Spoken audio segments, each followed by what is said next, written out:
Ko lagi ay long sleeves na t-shirt at faded na lonta.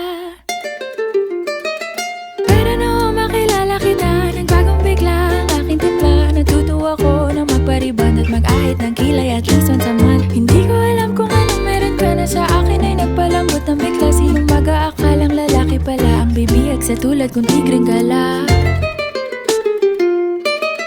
Kahit ako'y titibo-tibo, puso ko ay titibok-tibok pa rin sa'yo. Isang halik mo lamang at ako ay tinatablan, at ang aking pagkababae ay nabubuhayan na para bang bulaklak na namumukadkad. Dahil alaga mo sa dilig at katamtamang sikat ng araw-araw mong pag-ibig sa aking buhay.